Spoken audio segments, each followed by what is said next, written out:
Welcome back, Eric Caddy, Everyday Hustle. I hope everybody enjoyed episode 8, interviewing my best friend, Kyle Bennett.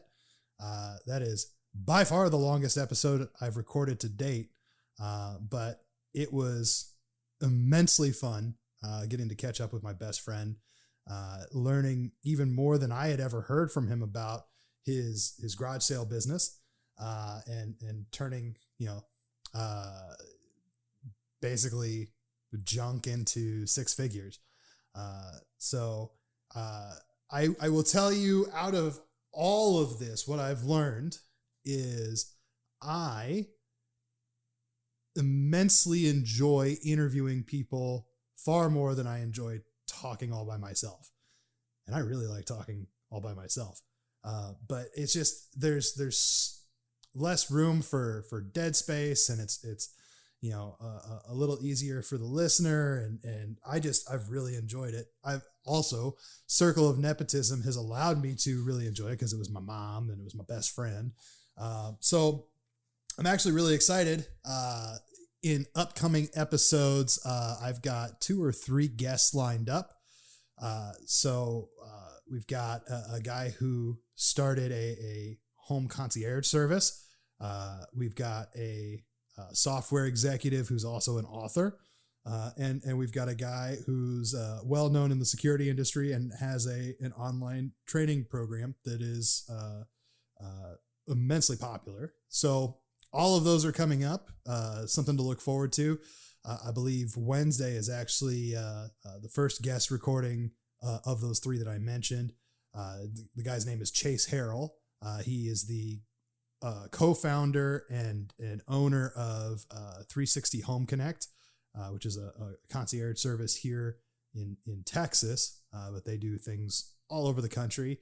I had the pleasure of working with him when I was in the satellite business, and we're going to catch up. He was a guy that I really enjoyed working with, and he's got some really interesting views in networking and taking care of your employees, and plus he's just a cool fucking guy. So something to look forward to there. So in other news, tomorrow here in Texas, the gym's open. So now that I've gained my COVID-19, I'll have the opportunity to go lose it, because I've picked up the diet of a 4-year-old girl. So between chicken nuggets and fruit snacks and chocolate milk, I have, and just not lifting heavy shit for 9 weeks now. My body is nothing like it was back in, when did this even start? March? February? March? I don't fucking know. It's been a while, but I'm going to be that schmuck who is at the doors of the gym when they open at 5 a.m. like it's fucking Black Friday. So that's my excitement for the night. And hopefully, just getting back into a normal routine will help me stop eating like an asshole. On that self-loathing topic, today's episode is going to be all about COVID-19 and what it's done to us as professionals, us as entrepreneurs, us as human fucking beings. So lots of good stuff coming up. So welcome to Everyday Hustle. Mm-hmm. Mm-hmm.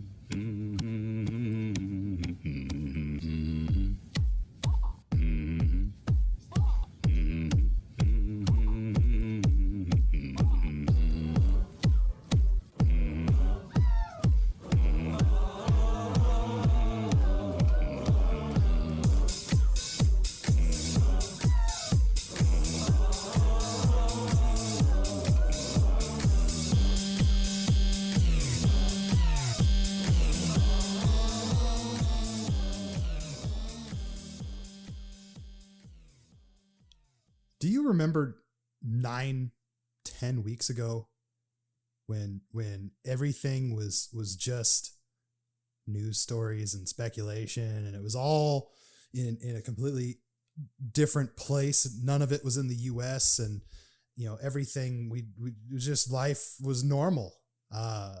Shit. I mean, 10, 11 weeks ago, I was still on airplanes every single week and in hotels multiple nights a week. And I kept reading the news stories and going, "Yeah, there's no way that now it's not going to happen." And now here we are. I was pacing for executive platinum by October, November. That's not going to happen. I live to travel. I only function because every day is different and every day is a new set of challenges and a new location. And that's what I need. So quarantine has been extremely hard on me. I mean, painfully hard.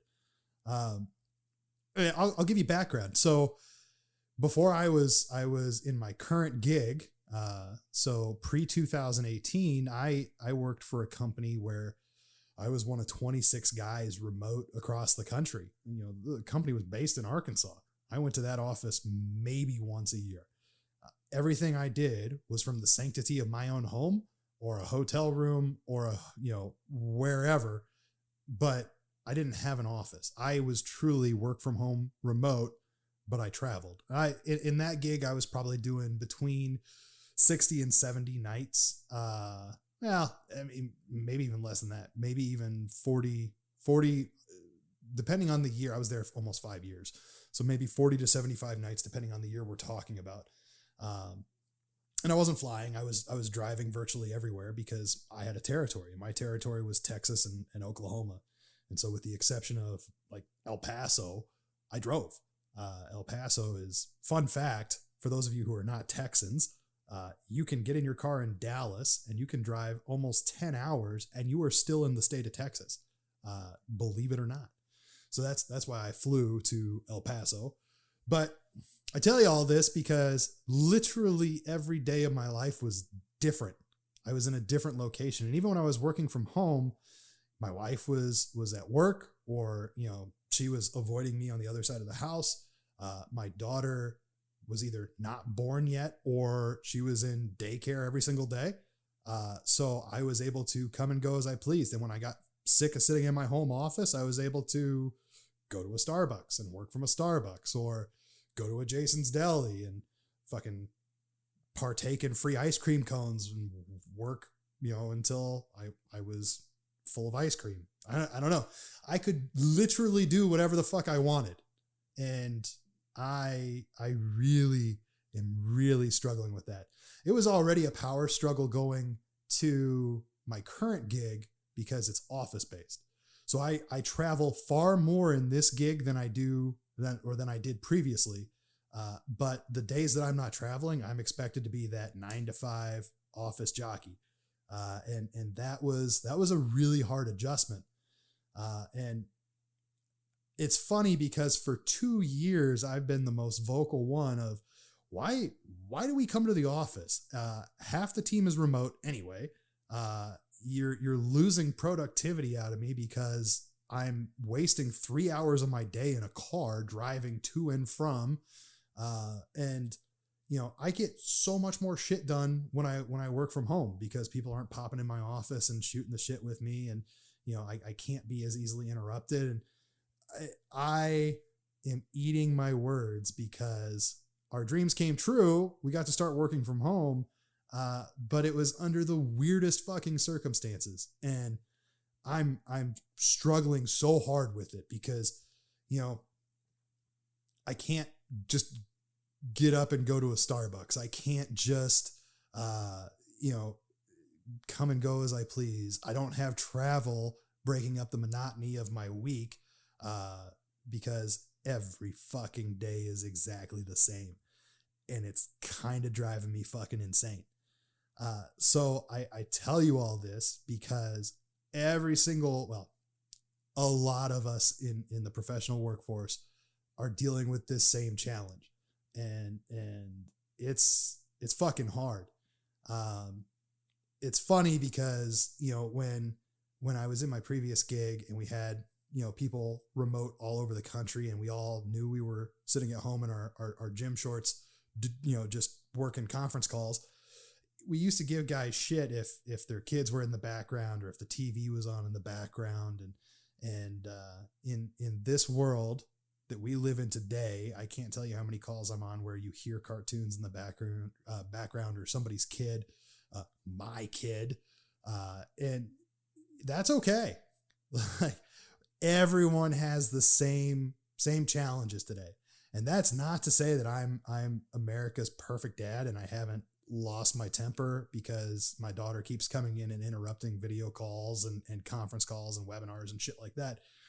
I absolutely have, lost my cool on more than a few occasions.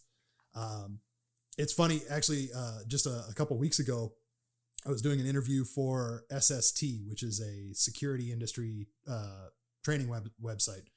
It's run by a guy named Greg Rankin, who's cool as shit. And we were doing a video interview for his webcast series. And I mean, we're not even 5 minutes into this. And Judy comes traipsing in through the glass doors, and she's like a dog. First, she's like, "What are you doing?" And she's kind of like looking around, and then she slowly comes up, and Greg was super cool. He says, "Hey, hi, say hi to the security industry," or something like that. And long story short, I'm on recording. Actually, the video cast just went live today, and he kept that part in. He didn't cut it out. So you get to hear me talking to Judy saying, "Hey, what do you need?" And she's like, "Well, when can we play? Hey, I got a couple more calls, then we can play." And I thought I had it done. She had started to walk out, and then I turn and I'm talking back, talking to Greg again. And I look and she's right there next to me again. I was like, "What's up?" She goes, "I want to be a puppy for Halloween." And I was like, "Baby, you can be a puppy for Halloween. I don't give a shit. Let's go. High five." And she's gone. So I'm actually, I was super fucking annoyed when it happened in the moment rather, but going back and watching the video cast today that went live, I was actually kind of grateful that he kept it in there, because I've lost my temper more than a few times at her, and of course I always apologize after the fact every single time, because it's not her fault. She didn't pick this life, and she's got her own struggles and challenges that she's dealing with too. But I'm glad he left it in there so that everyone knows it's okay. This is normal life right now. This is uncharted territories, and we're all trying to figure it out. And your kids, your family are all a part of that. So mad props to Greg Rankin for being a better person than me and leaving it in and forcing me to have my own realization that, Judy is a intricate part of this household and now my career. So,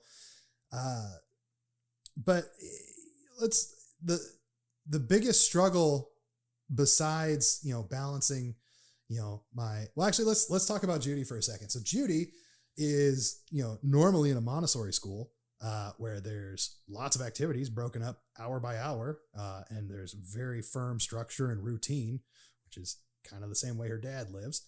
And she's in uncharted territories too, because her mom's working from home, her dad's working from home, and she's just kind of like, well, fuck me. I guess I'll just figure it out, guys. So, I mean, my daughter is 4 years old, and she is living the life of a college bachelor. I get up every morning and I have breakfast with her, and we get to have a conversation, though it's pretty drab because I haven't had my coffee and she's 4. But we spend half hour to an hour together, depending on what time she gets up. And then I start my calls at 8 a.m. every single day. 8 a.m. is my very first call. And so I am that parent who I swore I would never be.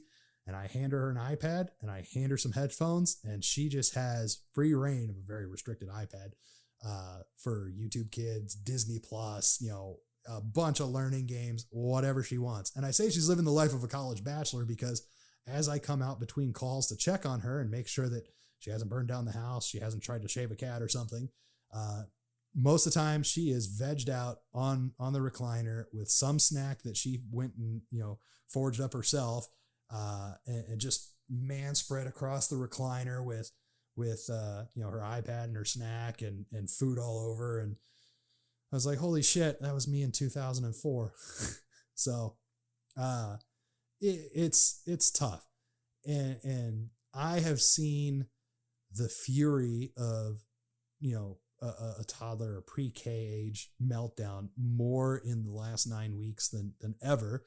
And my wife, who studied this as her career, is the one that has to calmly remind me that this is her world caving in as much as it is ours, and that she has to figure that shit out, and she has needs and wants, and they're not being fulfilled just as much as I have my selfish needs and wants that aren't being fulfilled as far as getting the fuck out of this house and going.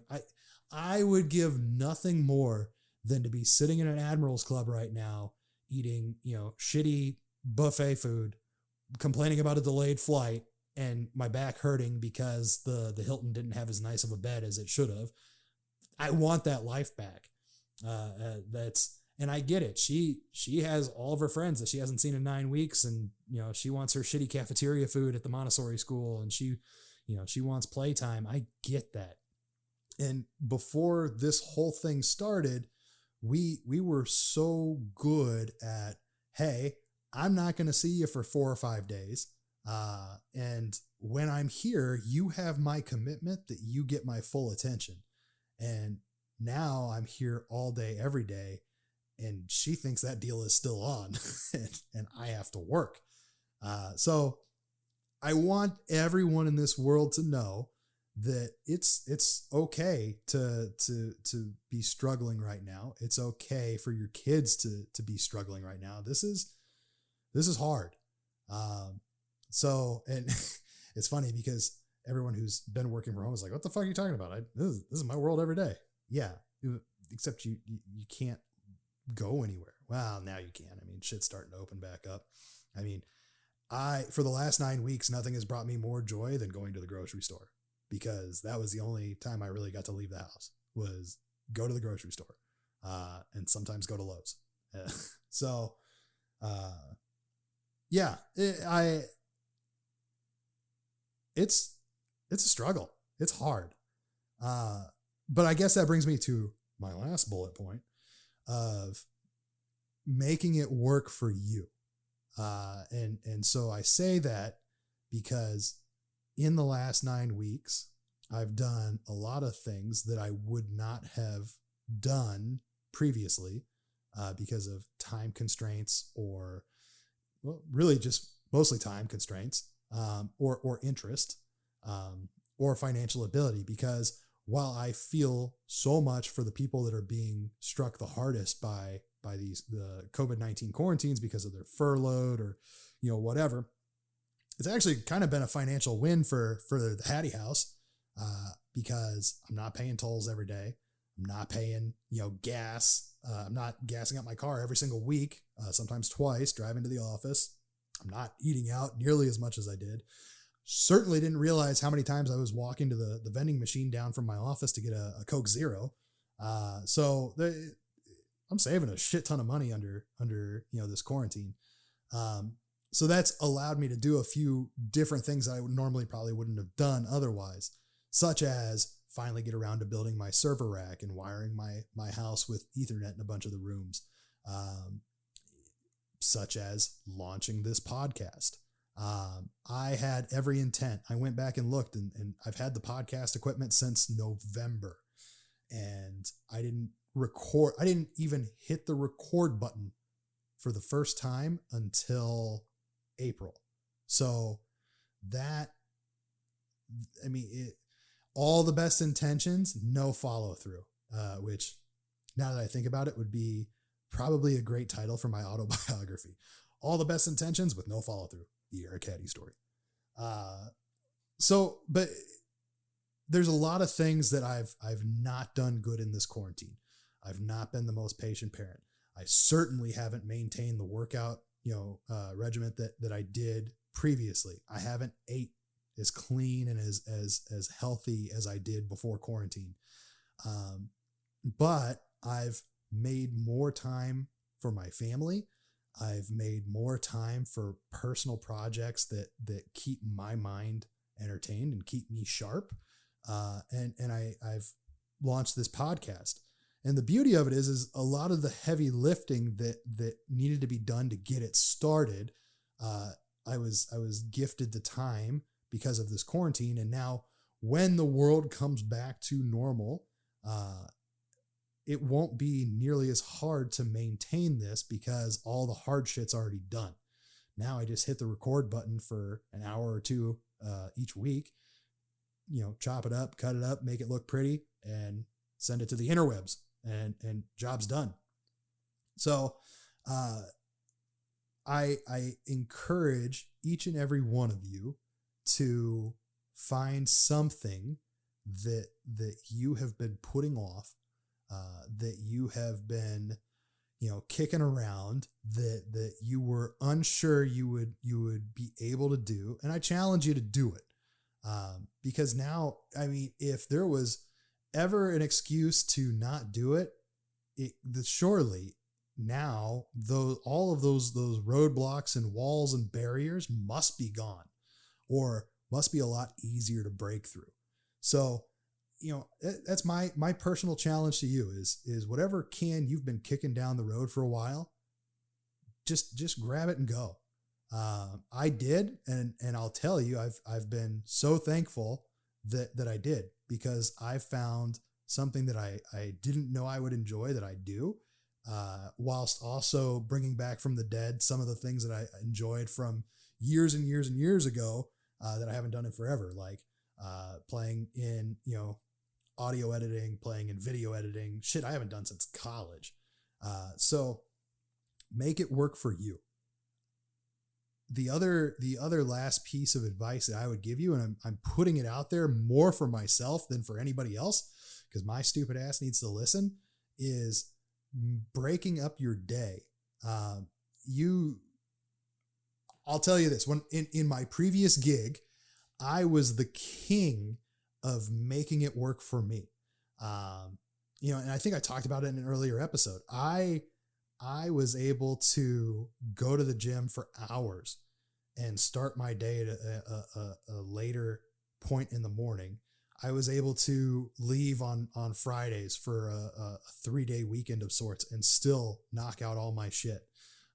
I was able to deal with the pregnancy of my daughter and going to multiple appointments an hour and a half away every week and not taking a single day of PTO and having one of the best sales quarters of my life.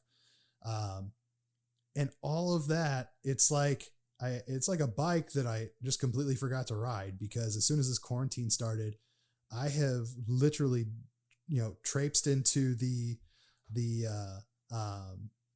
home office every morning at 8 a.m. And it seems like I don't walk out until, I don't know, 5, 6, sometimes later, whenever dinner's ready or I have to start cooking dinner. And I don't like, unless I have to pee. Oh my God, I just thought of a funny story I'll tell you. Unless I have to pee, I don't leave this seat.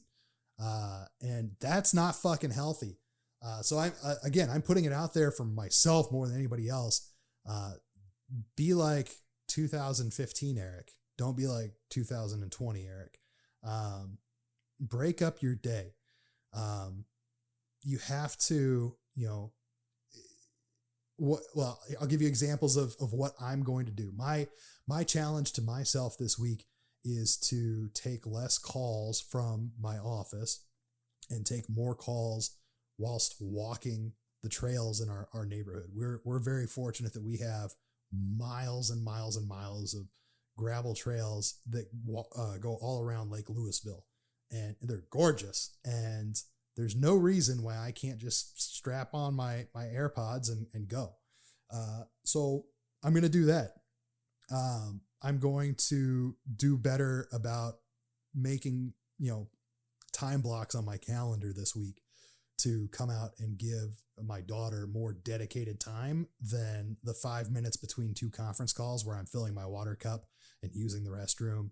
And hey, are you still alive? Cool, great. See you in 3 hours. So that's my challenge to everyone, but mostly myself. And some of you might be like, fuck, I'm already doing that. Hell, some of my employees, I was talking to one of my employees, Dan, who I absolutely adore. And he goes, dude, I feel bad for you. I look at your calendar and Outlook and it's fucking stacked. And my workload's gotten lighter on quarantine. And in their role, truly it has. They have a subset of things that they have to do on a daily basis. And if they get those things done at 2:00, I don't give a shit what they do. Because I would be a hypocrite of a boss if I said, you have to stay at your computer until 5:00. No, that's not fucking realistic. Like if you're hitting your number and you're checking all the boxes, I don't give a fuck where you are, what you're doing. Like, good on you. But also go fuck yourself because my calendar is stacked until 6:00. But I mean that in the most loving way. So make it work for you. I'm manifesting this more for myself than anybody else. So that's the beauty of everyday hustle is we're fucking growing together. I know what I need to be better at and we're going to do it together. So with that, I sincerely hope that anyone and everyone that's listening to this, is safe, that you're as fortunate as we are in this household, that we have not truly been impacted financially in a medical sense. It's just for us. And I hate to even use the word because it would seem, insensitive. But it's just been an inconvenience. But I truly wish that everyone here is safe. Everyone's being smart and that truly you're making the most of this situation, whether it's starting up a side hustle, starting up a podcast, cleaning out your closet. I don't know, but whatever can you've been kicking down the road saying, yeah, I should do that. I need to do that. I wish I could do that. Now's the time. So with that, I truly wish you guys the best. Again, we've got Chase Harrell from 360 Home Connect Wednesday doing an interview about how he started up a company, his ultra progressive way of taking care of his employees and networking like a fucking boss. So I'm Eric Hattie. This is Everyday Hustle, and I promise the next one won't suck. Mm-hmm.